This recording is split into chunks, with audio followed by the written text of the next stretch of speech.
રાંદેર વિસ્તારમાં વિધવા માતા સાથે રહેતી 13 વર્ષીય દીકરીએ પોલીસ સ્ટેશને આવી કરોડોના મકાનના કબજા અંગેની વાત કરતા રાંદેર પોલીસે તપાસ હાથ ધરી 25 દિવસમાં ઘર પાછું અપાવ્યું છે। પોલીસે પતિના મિત્ર એવા ભાડુઆતનું કાઉન્સેલિંગ કરી સમજાવ્યું હતું અને ત્યારે તેઓ માની ગયા હતા અને 10 દિવસમાં મકાન ખાલી કરી આપવાનું પોલીસને વચન આપ્યું હતું। સુરતમાં વ્યાજખોરો સાથે અસામાજિક તત્વો પણ પોલીસ લાલા કરી રહી છે, તો સાથે હવે લોકો માટે પણ પોલીસ આગળ આવી કામ કરતી થતાં લોકોમાં પણ પોલીસ પર વિશ્વાસ થઈ રહ્યો છે। તો રાંદેરમાં ભાડુઆત દ્વારા કબજે કરાયેલ 13 વર્ષની પુત્રી અને વિધવા માતાનું મકાન પોલીસે પરત અપાવ્યું છે। આપણે વાત કરતાં 13 વર્ષની દીકરીએ જણાવ્યું હતું કે પિતાને આ છેલ્લી નિશાની હતી। મકાન પાછું મળતા માતા પુત્રીએ પોલીસનો આભાર વ્યક્ત કર્યો હતો। કદાચ પોલીસ ના હોત તો તેઓને અને તેઓની માતાને મકાન ન મળ્યું હોય તેમ પણ દીકરીએ કહ્યું હતું। મકાનમાં માતા પુત્રી રહેવા આવતા પાડોશીઓ મળવા દોડ્યા હતા। મહિલાએ જણાવ્યું હતું કે મારા પતિનું વર્ષ 2015માં મકાન 8,000માં ભાડે આપ્યું હતું। ભાડુઆત કાપડાના વેપારી અને મારા પતિના મિત્ર હતા, જેણે વર્ષ 2015થી અત્યાર સુધી 1 રૂપિયો પણ ભાડું આપ્યું નથી। તો રાંદેર પોલીસ મથકના પીઆઈ સોનારાની સૂચનાથી પીએસઆઈ એચ.એન. પરમાર અને પીએસઆઈ બી.એસ. પરમારે સ્ટાફ સાથે રાંદેર અરુણાચલ સોસાયટીમાં ગયા હતા, જ્યાં વેપારીનું કહેવું હતું કે મેં અગાઉ 6 લાખ મહિલાના પતિને આપ્યા હતા, જોકે લખાણ ન હતું।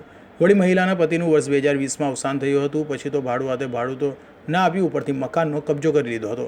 ત્યારબાદ રાંદેર પોલીસે ભાડુઆતને સમજાવતા તે સમજી ગયો હતો અને 10 દિવસમાં મકાન ખાલી કરી આપવાનું વચન આપ્યું હતું। મારે 2015થી મેં ભાડા કરાર કરી મેં ભાડાએ દીધું હતું, ત્યાર બદલ એ લોકો મને કબજો નહોતો આપતા।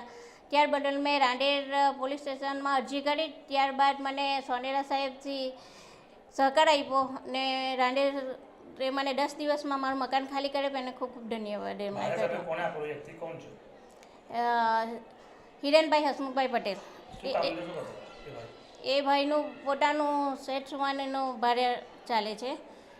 તો એ મને 2-3 વાર કીધું મેં એમને કે મને મકાન મારું આપી દો પરત, પણ તો એ ના દેતા। ત્યાર પછી મેં રાંદેર પોલીસ સ્ટેશનમાં અરજી કરી અને પોલીસ સ્ટેશન રાંદેરવાળા સાહેબે મને કીધું કે 10 દિવસમાં તમારું મકાન હું ખાલી કરાવી દઈશ ને મને ખૂબ ખૂબ એ લોકોએ સહકાર આપ્યો અને 10 દિવસમાં રાંદેર પોલીસે મકાન ખાલી કર્યું, કેવું લાગે છે તમને? ફેમિલીમાં શું કહેશો?